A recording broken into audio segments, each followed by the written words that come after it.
上学的时候欺负过一个小女孩，说她整天穿白袜，脚丫子胖臭。小女孩气哭了，说长大后一定要把脚丫子塞我嘴里，让我尝尝臭不臭。结果6年后，她竟然空降成了我们公司的女总裁。见状我慌了，她不会真的把脚丫子塞我嘴里吧？那可太好了。此时我正坐在工位玩着蜘蛛纸牌，身边的同事见状急忙提醒我：老顾，别发呆了，公司今天新来了位女总裁，听说还是位冰山美人，小心摸鱼被抓到。我淡淡一笑，哈哈，知道了，谢了老弟。1小时后，一位高挑曼妙的身形走进大门，她拥有的是一张娃娃脸，似乎是怎么长都长不大的那种。她用一对清冷的美眸扫向楼层内所有员工，倩影出现的那一刻吸引不少人的目光，几乎全员工抬头看了眼新总裁，可唯独我低着头专注做自己的事情。她的目光逐渐被我吸引，当看清我侧脸的那一刻，她整个人直接愣在了原地，原本清冷的眸子变得柔和，长长的睫毛眨巴眨巴，看上去竟多了几分呆萌。我洁白的侧脸似乎让她想起什么，我感到背后有目光注视，下意识地回头看了一眼。当看到美女总裁的脸颊时，我直接人傻了，倒不是为其美色所惊艳，而是我认识这位女总裁。我清楚地记得她是自己的高中同学，还是经常被自己欺负的那个小女孩。那时她是一个可爱的女生，我清楚记得她叫柳如烟，是一个天才学霸少女，1年可以学习别人3年的所有内容。记得当时才高2，柳如烟暗恋自己，终于有一天她向我表白了。她娇滴滴地出现在我面前，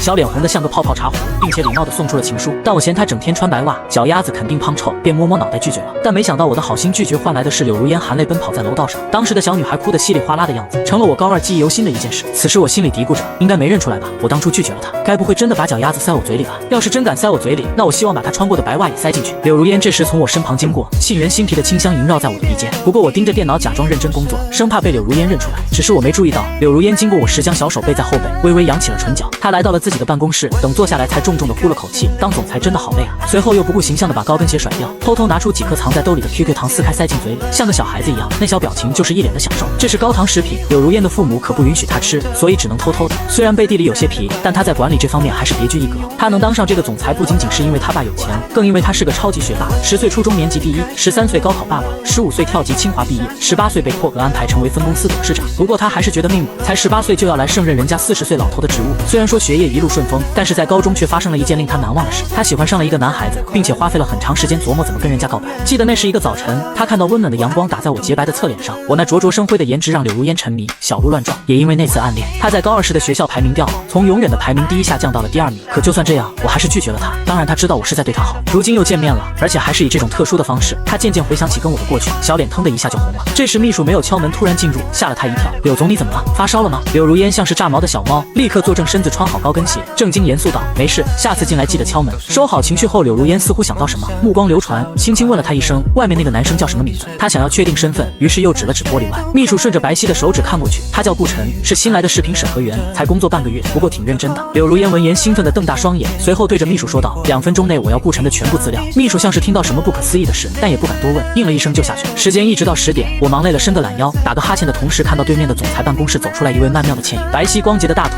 踩着鲜艳的高跟鞋，她目不转睛地拿着卡通水杯，对准饮水机灌入温水。这时不少同事既惊艳又好奇，哇塞，总裁的小水杯好精致啊！等等，总裁办公室不是有独立的饮水机吗？为什么一定要出来倒水？饮水机的位置就在我视线前，我看着他随意的样子，应该是没认出我来吧，这是好事。然后我继续敲着电脑吃着薯片，而我没注意到柳如烟的余光缓缓朝我移。审核视频并不枯燥，公司推送的视频中总是出现一些新奇的东西，就比如某个男人表演吃黄桃罐头，最后还发出嗲嗲的声音。我看到这个后脸上露出鄙夷之色，手起刀落直接给删了。接下来又是一个女生穿嗨丝卖弄的视频，我仔细的观察了一回，陷入思考，到底是限流还是驳回。就在注视屏幕的期间，我发现有一股沁人心脾的香味悄悄绕到身后，紧接着美少女小巧柔软的下巴落到了我的肩膀上，鲜艳的樱桃唇微张，你看起来很专注吗？忽然耳朵旁吹来一口香气，这温和的呼吸让我一滞，同时身体一软，我扭头才发现是柳如烟，不知是什么时候绕到后面的，悄悄地将小脸与自己靠得很近很近。上班看美女被抓了个正着，这让我有些心虚结巴。虽然事实并非如此，但是她突然出现在后面就有些过分了呀，真是莫名其妙，吓人一跳。不过她那侧颜真的很美，如果是普通男人的话，估计早就忍不住亲一口了。等等，我从刚才柳如烟的声音中居然听出了浅浅的醋意，这是怎么回事？我先是回答了她，别误会，我们审核员仔细审核每一条视频，这就是我们的责任。我自认为找了一个很棒的理由敷衍，而柳如烟微微一侧，好看的眸子盯着我闪躲的眼睛。臭男人！我被盯得有些发毛，连忙说道：总裁，我还有事要忙。我真希望柳如烟赶紧离开，担心注视久了被认出来是高中同学。可她并没有走，反而嘴角笑得更开，脸蛋上浮现出浅浅的梨涡，欲擒故纵道：哼，我感觉你好眼熟，咱们是不是在哪认识？闻言我一呆，看着她的眼睛强行找了个理由，哈哈哈，大家都说我长得像于燕，所以你觉得我眼熟也很正常不是？我很随意的摊开手，表示没有什么大不了。但柳如烟却没忍住笑了，顾同学你真逗，虽然你长得确实比于燕帅，但是拿这个当理由我还是第一次见。柳如烟18岁，不仅有稚气未脱的脸蛋，更有那甜美如婴儿般的声线，轻轻一笑便让人心神荡漾，这让我不禁呆了2秒。哈哈，你搞错了吧？我试图最后再挽救一下。柳如烟当即逢场作戏，哼，我怎么会搞错呢？当年就是你抛弃我的，让我哭了整整1个晚上，眼睛都哭肿了。哼，臭男人！闻言我瞪大双眼，哪怕是有36年的阅历，也不免内心一惊。别当着这么多人的面胡说八道啊！看着我吃了苦瓜的表情，柳如烟才调皮的吐了吐小舌头。那些话当然是胡说八道，不过是他添油加醋罢了，就是为了气一气我。这时身边的同事们都惊呆了，原本他们以为女总裁是来查我有没有摸鱼，可没想到2人居然还是同学关系，而且女总裁还是恋人未满就被抛弃的人。柳如烟见状又眯起笑，打起坏主意，不同学，公司最近很忙，为公司考虑，你可不可以多加1个小时的班呀？我撇了撇嘴，为什么一定要我加班？柳如烟勾起唇角，脸上浮现出一抹桃红，嘻嘻，正好可以跟我一起下班呀，开不开心？闻言我瞪大眼睛，开心个鬼啊！感觉自己要被他缠上了。论年龄已经是大叔的我，对这样的小女生可不感兴趣。不过少女的笑容的确很甜，甜的掉牙，大叔也会融化的。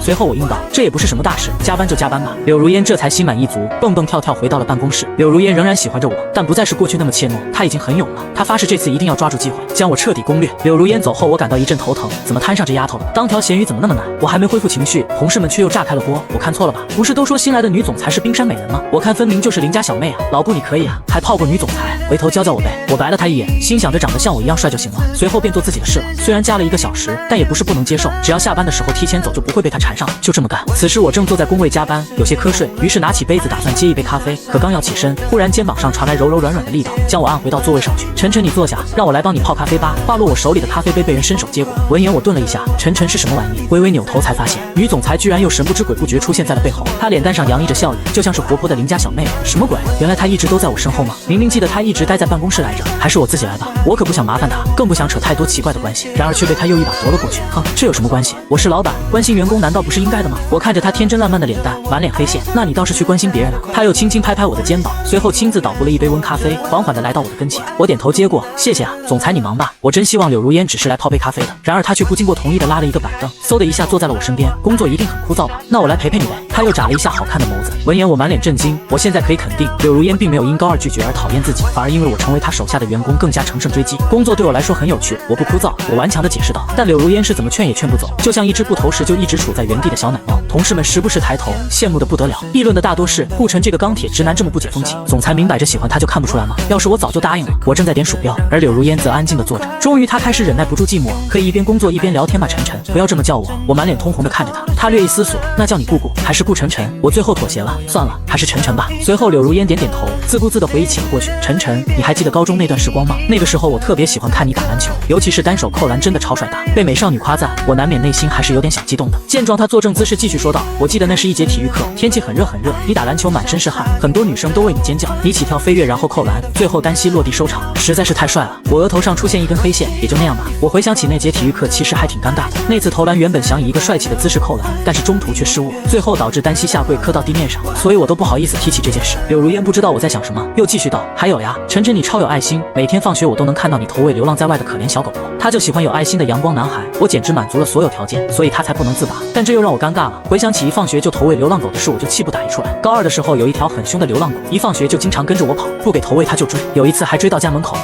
所以我才每天放学给流浪狗投喂一遍。聊了一会，柳如烟似乎是想到了什么，于是降低声音，看着周围的员工悄悄地问，顾晨，悄悄告诉我，你在这里有没有喜欢的女生？我可以帮你去表白哟。他虽然是一副为我着想的样子，但是语气却是带着十足的醋意。我若有所思地盯了他一眼，才不相信他的鬼话。如果真的告诉他这里有喜欢的女生，估计第2天就会被请去分公司。不过我还是微微一笑，有啊。柳如烟本来只是想试探的，但是没想到还真有，于是小表情立马刷了下来，奶凶奶凶的。谁？看着他那副紧张着急的模样，我就想笑。柳如烟被我不厚道的笑容吊住了胃口，小脸蛋气得鼓鼓的。我就不告诉你，略略略。我吐了吐舌头。柳如烟见状更是气得不行，哼，不告诉我拉倒，臭男人，略略略。他也立马吐舌头回击。他记住了，回头一定要好好调查。又过了一会，对方移了一板凳，姣好的身躯慢慢靠了过来。你身上的樱花香特别好闻。随后就是小鼻子在我衣服表面猛吸了一口，好喜欢你的味道。闻言我满脸黑线，想要靠近自己就算了，这都什么烂理由？而且我并没有喷什么香水啊。渐渐的柳如烟困了，慢慢的朝一边倒去。我底下什么东西都没有垫，担心她瓷白的小脸会撞向桌面，于是很随意的伸出手掌接住了她的脸蛋。渐渐的开始听到她说甜甜的梦话，顾晨，这次不准喜欢别的女孩子，不要再拒绝我好不好？睡梦中声音虽然有些模糊，但是回想几遍仍然能够清晰听出来。我抿唇一笑，没有太在意，没答应也没有否认。时至下班前1小时，由于我要加班，所以别人5点走，而我必须6点。同事李想拍了拍我的肩膀，意味深长道，老顾啊，你还年轻，遇到机会就要好好把握，平时多主动点，下半辈子就不用努力了。我看着对方贱兮兮的笑容，额头上出现3条黑线，这都什么跟什么？我才不要被包养。李想见我如此不可教的样子，只能摇头走了。年少不知富婆香啊。又过了一段时间后，公司员工只剩下我一个人。我看了看钟表，马上就要到6点了，看着还开着灯的总裁办公室，说明柳如烟还没走。她将自己留到6点肯定不是什么好事。时间1分1秒过去，终于吉时已到，6点整，我起身盖好电脑，立马走人。只要跑得快，爱情就永远追不上自己，而且回家还有事呢。好久没玩游戏了，我快步来到门口，刚要喘口气，就在这时，一只白皙的小手爬在了我肩膀上。晨晨，干嘛走得那么急啊？难道是想故意躲着我吗？甜美带着抱怨的语气传来，我这才发现柳如烟又出现在了自己身后，并且歪着小脑袋。原来她一直守株待兔在这样。上当了，旋即我抖了抖肩膀，找了个理由敷衍，我家里有事。少女听到这理由笑了笑，收好手，优雅放在背后。下班了，这里四下无人，也没有摄像头，我们彼此之间难道不应该做点什么吗？闻言我瞳孔地震，这话难道不应该从男人嘴里说出来吗？不过我承认被这样的极品美少女挑拨有些心动。见我护住身体，柳如烟淡淡一笑，逗你玩的啦，下班了，我们走吧。她俏皮的吐了吐舌头。到公司大门时，我发现柳如烟还跟在我后面，并且小嘴里喋喋不休。晨晨今天开心吗？你是坐公交吗？住在哪里啊？我无奈回复道，我骑自行车。不早了，你也快回去吧。少女忽然站住脚跟，小手放在前面，有些扭捏的样子，心里想着晨晨开始关心我了。见我要走，她急忙说道，那个，我的车没油了，所以可以麻烦晨晨送我回家吗？闻言我一脸疑惑，叠词，好恶心，怎么可能没油了？明明之前我还看着你开出去。我盯着对方的眼睛，想要戳穿他的计谋，可惜他还是很抱歉的说道，晨晨，你不信的话可以去看看吧，好不好吗？晨晨，不准撒娇！我立刻制止他卖萌的行为，不然身体都快软下来了。随后我跟着他来到了粉色玛莎拉蒂旁，我倒要看看他的汽油到底剩多少，还真的是一格不剩。他又失落的说，哎呀，最近车烧油真是太高了，没开一会就没有油了，现在油价那么贵，借败家娘们，那你可以打车回去，或者叫别人来接你，我才不吃他这一套。送他回去一路上肯定要折腾什么东西。我转身要走，柳如烟却一把搂住了我的手臂，晨晨，你就忍心看我女孩子家的一个人晚上打车回家吗？好残忍！紧接着他直接钻进我怀中，小晨晨，我家猫会后空翻，和我一起回家看小猫猫表演好吗？其实我还真不放心她一个女孩子打车回去，毕竟才18岁啊，而且还贼单纯。然而我并不知道她单纯的样子只有我一个人才能看见。最后我实在受不了她的撒娇攻势，一会摇晃着双手，一会又用小脸在我手臂上摩擦，这真是可爱到没谁了，恐怕是钢铁直男也得沦陷。自行车好像不能载人吧？我听说被抓到是要罚款的。柳如烟一激灵，啥？原来你在担心这个吗？小晨晨，你觉得我缺的是这一点罚款吗？柳如烟又鼓了鼓小腮帮子，可爱极了。见状我一脸无奈，好像罚款对他来说还真不是什么大事，听说还要被扣留，这话有些效果了。他放开手，拇指一搓，思考了一会，最后抿了抿唇道，那如果交警叔叔逮到我们的话，你就先跑，我来断后，不用管我的。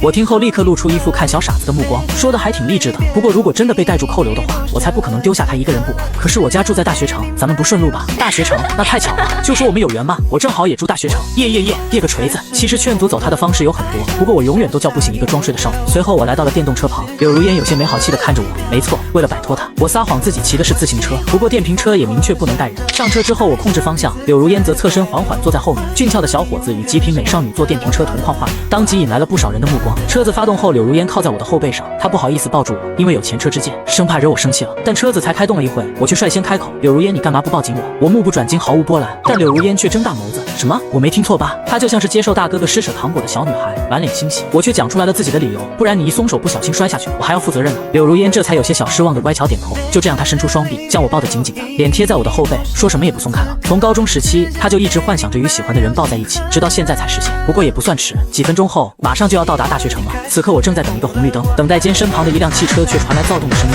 驾驶室的人也跟着音乐摇动，染着黄毛的青年司机随着节奏抖动。无意间看到了对面的我，发现这家伙居然长得比自己帅，可惜骑的却是电动车，一看就是刚刚踏入社会奋斗的愤青，这让他勾起了唇角，把车里的声音开到更大。不出意外，我被难听的音乐吸引，与驾驶室的黄毛对视一眼，但表情毫无波澜。有着36年阅历的我一眼就看出了黄毛车型，虽然看上去帅炸天，但是最高价却只要10万块就能买到，这种价格根本进入不了豪车的行列。我并没有在意，而是将车缓缓地向前开动一点，后座的极品女总裁柳如烟便出现在黄毛的视野中，而且还抱得紧紧的。这一刻黄毛傻了，同时他也酸了，人家骑个电动车都有这么漂亮的女朋友，自己开个剪刀门居然还找不到，这简直气死个人。绿灯亮起，我勾着唇角迎风而去。我们的目的地是大学城里的一个小区，可大学城的夜市却吸引住了柳如烟的目光。咕咕咕，她的肚子叫了，于是又贴着我后背轻声道，晨晨，这里是一个大排档，很热闹，能进去吃完东西再回去吧。人家好饿，不去，我只想赶紧回家，才不想陪她。女朋友哪有游戏好玩？而且我也不缺女朋友，好不好嘛？晨晨，人家肚子饿，晨晨肯定也饿了吧？就一起去吃一顿吧。很快的，忽然他又在身后轻轻摇晃，那萌萌的声线在我心口荡漾。不得不说，美少女的撒娇是连老男人都无法抵抗的。最后我控制着方向，驶入了大学城夜市。好吧，吃完东西就走，自己的确也饿。好嘞，柳如烟乖巧的点了点头，然她心里可不是那样想的。很快我停好了车，柳如烟哼哼唧唧的也下了来。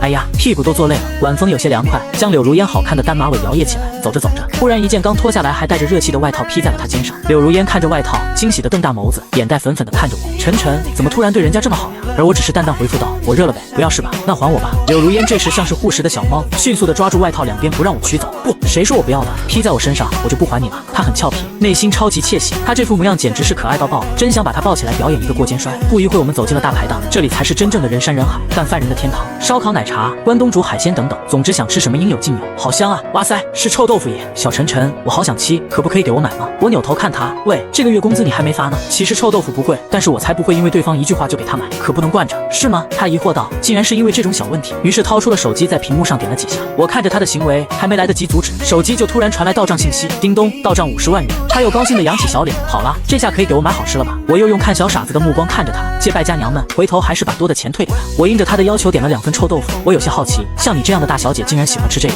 柳如烟当即对我抛了一个媚眼，嘻嘻，当然了，还有，这是我们2个人之间的秘密哦，千万不要告诉我的秘书，不然他肯定向我爸妈报告，他们知道又要狠批我一顿。他父母可不允许这唯一的宝贝吃路边摊油炸食品，对身体可不好。但他一直很孝顺，就算吃了也绝对不告诉爸妈。我仿佛抓住了他的小秘密，笑着说道：“你放心，明天一早我就告诉秘书。”你耍赖，不准说。我露出坏坏的笑，饶有兴趣的看着他，不可以吗？晨晨最好了。他摇晃着手臂，又将小脸往我衣服上蹭。很快，焦香的臭豆腐好了，我双手接过递给了他，烫烫的，呼呼吹了好几下才拿稳。他拿起牙签插起一块，送进鲜红的檀香小口。这一幕十分缓慢，就像是美人鱼含着一颗珍珠，吧唧吧唧的咀嚼。他发出了享受的声音，好吃。小晨晨，你怎么不吃啊？他回过神来，才发现我的目光呆呆盯着他，立即不好意思。我愣了一下，也捏了一块品尝，这味道显然也是不错，但并没有小时候校门口买的好吃，所以没吃几口就全部塞给他。柳如烟满怀欣喜，消灭一块又一块，期间一滴油脂不小心落到了光洁白皙的大腿上，黏黏的，让他有些难受。于是眨巴眸子温声问道：晨晨，可以帮我擦一下腿上的油脂吗？可以用嘴擦吗？闻言我转过头，总感觉这需求与语气有些诱惑，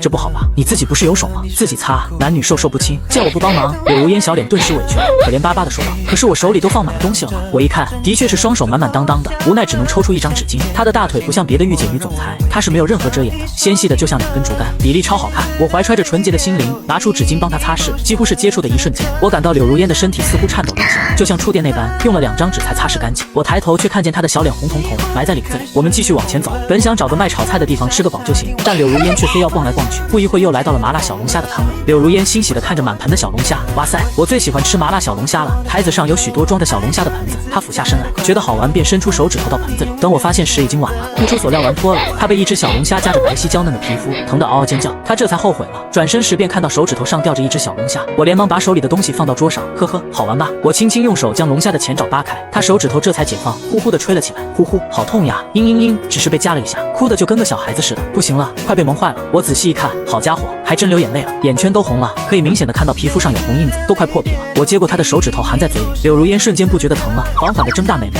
小脸羞红的瞧着我。见状我立刻解释道：别误会啊，我只是没带创可贴，但口水可以一定程度上的止血，我才不是关心你。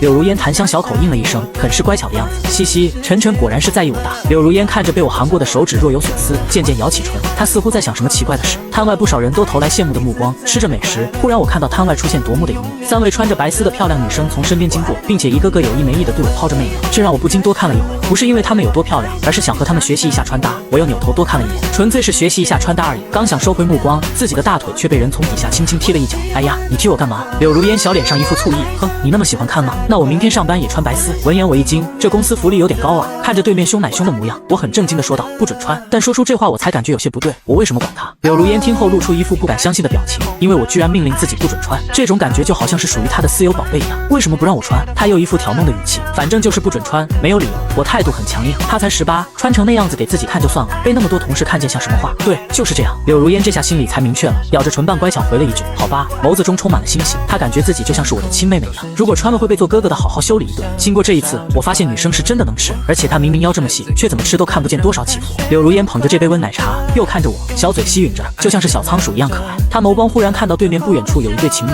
正在以交杯的方式喝着对方手里的奶茶，超级甜蜜。她感到这种方式十分新颖，所以立即靠近我要求尝试。晨晨，你看那边的情侣好甜蜜啊，我们也像他们那样喝交杯奶茶好不好？好不好嘛？他就像是一只小奶猫一样扒拉着我的手，但是我才不会惯着他。你都说了那是情侣之间才做的事，我才没那么无聊。你快点吃，我着急回家打游戏呢。呵呵呵，你这样是永远找不到女朋友的。在被拒绝之后，他又原地跺了跺脚，奶凶的样子。最后越想越气，又迅速且轻轻地捶了我胸口一下，转身嬉皮笑脸的逃跑了。我感受到他软绵绵的一击给他灌的，生气就敢捶我，可他刚转身却被一颗石头绊倒，身体倾斜过去，很明显要与地面来个亲密接触。我眼疾手快，当即搂住了他的腰，再一用力就把他拽了回来。随后娇小的身躯噔的一声扑在了怀里。柳如烟仰头看着我，小脸浮上了一抹红晕。谢谢。话落，又将小脸使劲地埋入我的怀里，用力地吸食我身上的樱花香。再抱一回嘛。他吐着小舌头。哎，柳如烟，你做什么？搂搂抱抱，成何体统？撒手。等吃饱喝足要离开时，这里却突然下起了雨，不少摊位也因此提前关门。雨越下越大，柳如烟着急的已经牵住了我的手，一块向车棚奔去。雨停之后，我主动牵着柳如烟湿润的小手，我现在送你回家，回家就立刻洗个澡，不准耽搁听到没？柳如烟感到浑身凉飕飕的，因此并没有听进去我的话，而是牵了牵我的衣角，娇躯有些颤抖，发出喃喃的声音：晨晨，我好冷，可不可以先抱我一下？我看了他一眼，无奈摸了摸他的头发，再张开双臂，轻轻抱住了他。柳如烟感受到我温暖的体温，当时就没这么冷了。在怀里，他缓缓地仰头看着我，语气很虚弱地说道：不成，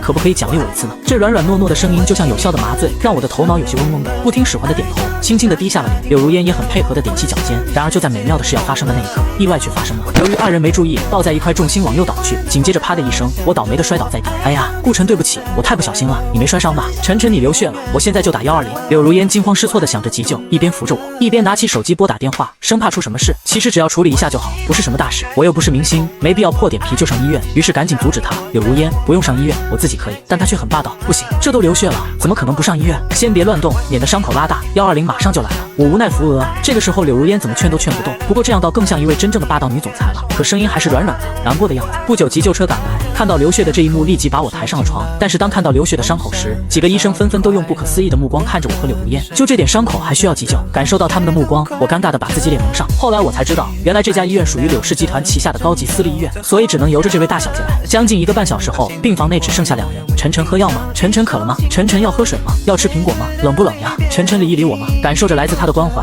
我忍不住笑了。不用了，你休息吧。哦，这时他才坐了下来了，很乖巧的等待我的命令。我并不想在医院待，于是说道：伤口包扎好了，我要出院。柳如烟立即奶凶的制止我的行为。不行，万一出去又磕着碰着怎么办？万一动作幅度太大，伤口裂开又怎么办？万一裂开之后感染细菌，导致大腿瘫痪，再导致全身瘫痪，这就得不偿失了。所以还是在医院好好待着吧。我听他说了一席话，原本还没什么，现在倒是有些怕了。怎么感觉他在咒我呢？无奈我又躺回床上，突然想起之前差一点接吻的一幕，氛围安静。柳如烟看着我的脸颊，也是回想起来那一幕，之前明明就差一点就吻到，太可惜了。终于5分钟后，他先开口了：晨晨，我跟管理部说了，明天你不用去上班了，就在这里好好休息就行。天色也不早了，要不睡觉吧？我看了他一眼，可是我睡不着，在这样的环境下根本没有困意。于是柳如烟又想出新招，那我给你讲睡前故事吧。他却自顾自地看着手机念叨，十分认真且温柔。从前有一个睡美人。我听后眉头一皱，这都800年前的故事了。看我有些不高兴，他很聪明的立即又换了一个故事：白雪公主和她7个小矮人。他连续又讲了5个故事，我没能睡着，反而他自己先倒下了，迷迷糊糊的，漂亮的眸子再也撑不住，小脸枕在了铺盖上。几分钟后，柳如烟进入熟睡状态，她也是真的累了，上了一天的班，如今11点还在这里陪自己，早就该犯困了。我双手轻轻搂住她的细腰，将她慢慢抱了起来，最后放到了床上去。我还是喜欢回家睡，因为家里有抱枕，我有个习惯，不抱着东西睡不着觉。而且今天家里应该还有一些剩饭没放冰箱，不然就馊了。清晨，第一缕阳光照射进病房内，柳如烟蜷缩的姣好身子慢慢张开，像小猫打盹一样伸个懒腰。等看清这是一间病房，她才回想起昨天的事儿。哎，不对啊，该躺在病床上的人不是我，是顾晨，我怎么把床给占了呀？她一想到这一点又有些自责，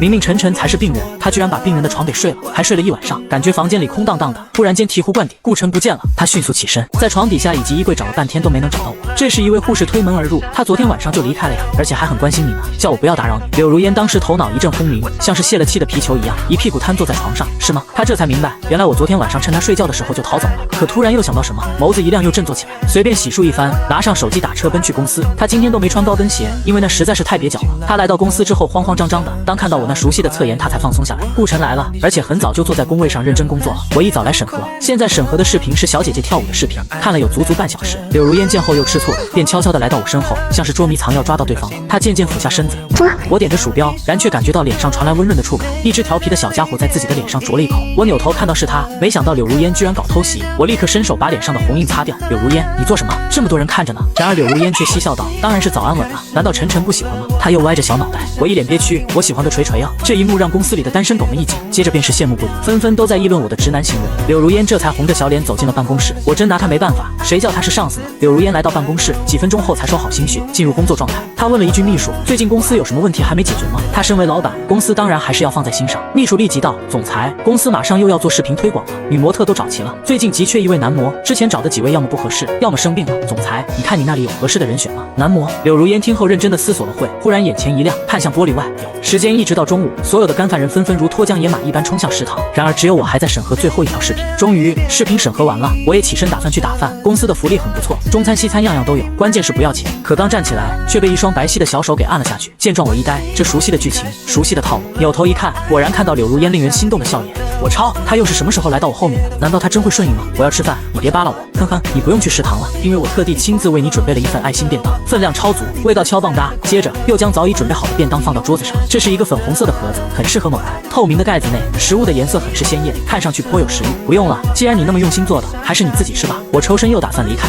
然而他就像是调皮的小孩一样张开双臂，围在身前不让我走。不行，这可是我征用食堂花了3个小时时间才做出来的，你今天谁的饭都不能吃，只能吃我的。我内心呵呵，给你惯的，老子就不吃。顾哥哥、小晨晨、欧尼酱，好歹就尝一口嘛。见硬的没用，他又来了软的攻势，用双臂抱住我，在我怀里撒娇。我超级无奈，因为我发现柳如烟一旦撒娇，自己的身体就会不受控制的软了下来，估计是哪里出毛病了，回头去医院检查一下。见我回到了座位上，他才又嬉皮笑脸了，嘻嘻，尝一口吗？不要。我扭过头不看他。忽然柳如烟想到了一个好点子，坏笑道，哼，那你不吃我就亲你一口，直到你吃为止。随后又做事努出鲜红嘴唇。闻言我睁大了眼睛，真的吗？那可太好了，但现在还在公司，人多眼杂的。我无奈投降，我错了，我吃还不行吗？我坐下来后，他便帮忙打开盒子，精致的一幕便更清晰地摆在眼前。最特别的是摆放在最中间的一颗爱心形鸡蛋，鸡蛋的下层又是一些牛肉、香泼咕老肉、宫保鸡丁、豆芽番茄玉米，两边还有几个槽子装满了水果，樱桃、榴莲、车厘子，应有尽有，这简直就是皇家御膳。怎么样，好吃吗？我看着他的眸子，又仔细地咀嚼了一会儿，虽然菜很鲜艳，但是实在是没咀嚼出好吃。你是不是没放盐？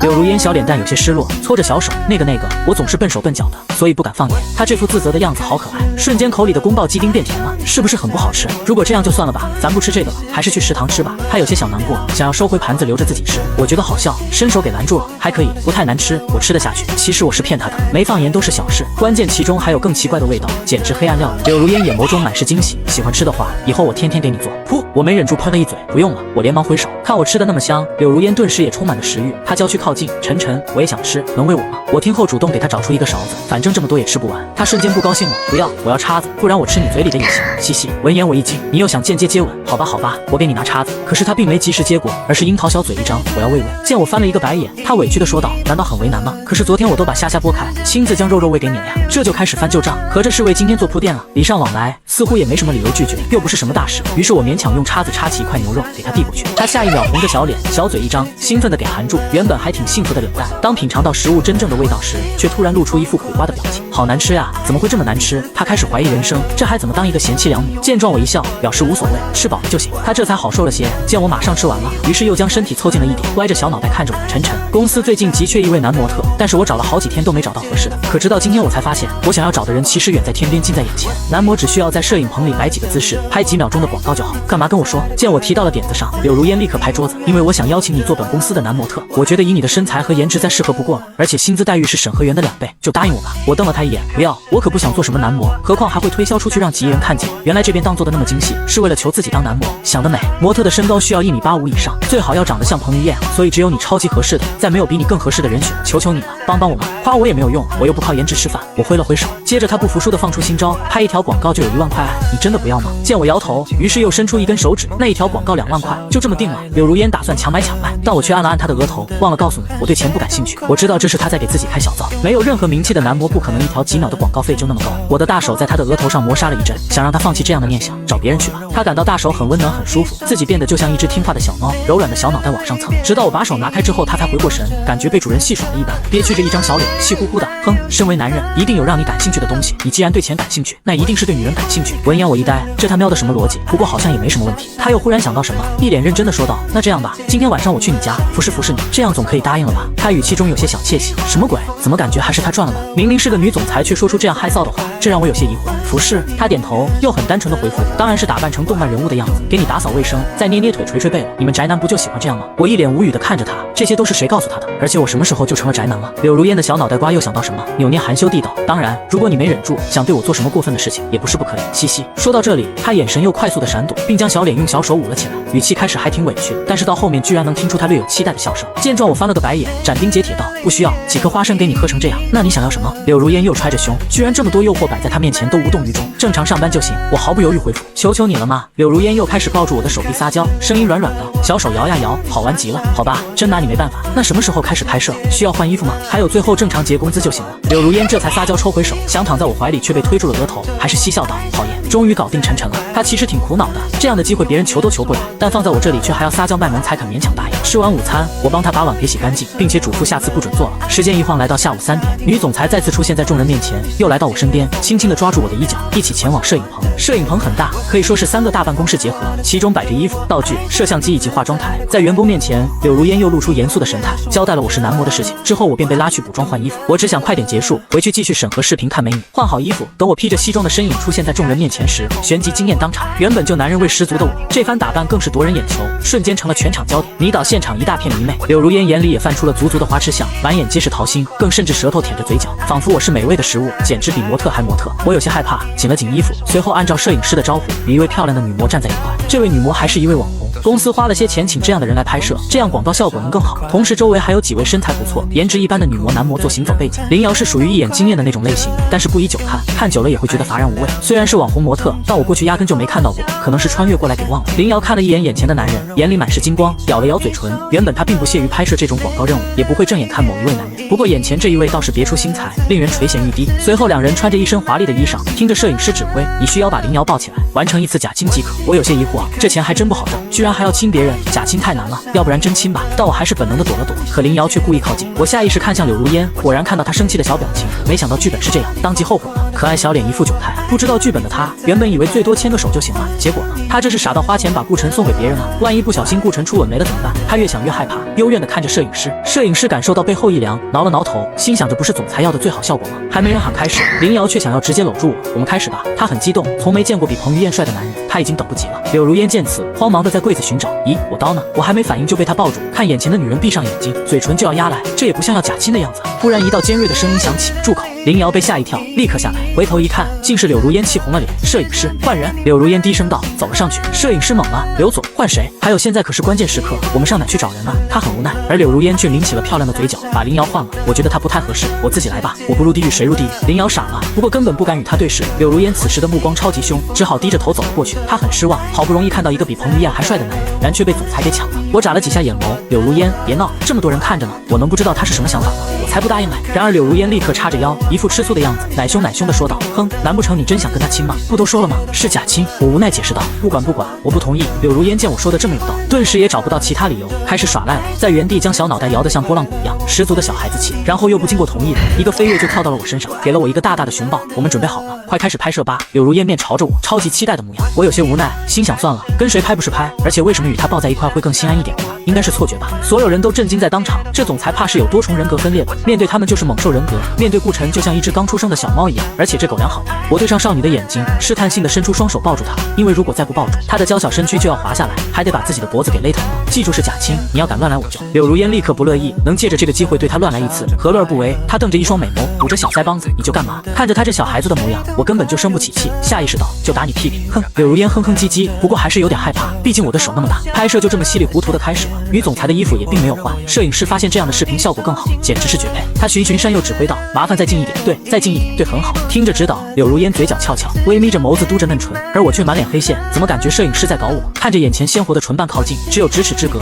我无奈将头向后仰来躲避。他果然要真亲。柳如烟见半天没吻到东西，睁开眸子，再将脑袋用力一点，氛围很安静，都能听到柳如烟小鹿乱撞的声音，就差一点点了。所有人都在见证那一时刻，连古板的摄影师都不再关注拍摄进度，因为这两人好般配。嘻嘻，晨晨的初吻马上就是我的了，好耶！内心想着，然而一只手指头却挡在了两张唇瓣之间。柳如烟，你想得美，晨晨还在拍摄呢，你居然敢不配合我？见状我一笑，好险，幸好没亲到。柳如烟见状也不矜持了，直接将身体压了过去，结果他力气太大，我无奈只能将脸侧过去，最后被迫让他亲到了洁白干净的侧脸。他气坏了，合着酝酿了半天只亲到侧脸，奶奶个腿！呜，晨晨你耍赖，是你先耍赖的，你个小赖皮！此时我还没意识到自己的声音已经变得得越来越温柔了。下午5点，夕阳西下，今天并没有加班，我愉快地拿上东西走了。这时办公室里的柳如烟也提前忙完了手里的事，跑出来找我，可来到座位却没见我的人影，左右眺望也没看到我。他忽然间有些小失望，走得好快，就不能等等人家吗？臭直男！他气哼哼地埋怨道，脚丫子在地上跺了跺。而我的同事看到这一幕，赶紧替离开我补了一句，总裁，他去了图书室，说要陶冶情操。柳如烟对他点点头，随后如一只小兔子一样蹦蹦跳跳地出了门。柳如烟很快来到了图书室，在玻璃大门探了探脑袋，像是在跟我玩捉迷藏似的。可这里并没有其他人，除了坐在一张长椅上认真地翻阅书籍的我。看到目标之后，他欣喜地走入大门，一边走一边注视我。为了防止被发现，他从最近的书架栏抽了一本书挡在面前。他的脚步越走越近，很快我的眼角余光看到了柳如烟，嘴角勾了勾，依然没有抬头。来到我跟前，他终于忍不住开口了：“哎呀，晨晨，好巧啊，下班了居然还能在这里碰到你，你为什么用这种眼神看着我？我也是来看书的呀，难道我是跟着你来的吗？我才没那么无聊呢。”他自言自语道。我就像看一个憨憨一样看着他。柳如烟有些绷不住脸，把手里的书抓得更紧。真大，不信你看，我手里有书可以做证明。我正巧看了看他手里的书，哟，柳总裁真有情趣啊，竟然看这种书，真是人不可貌相。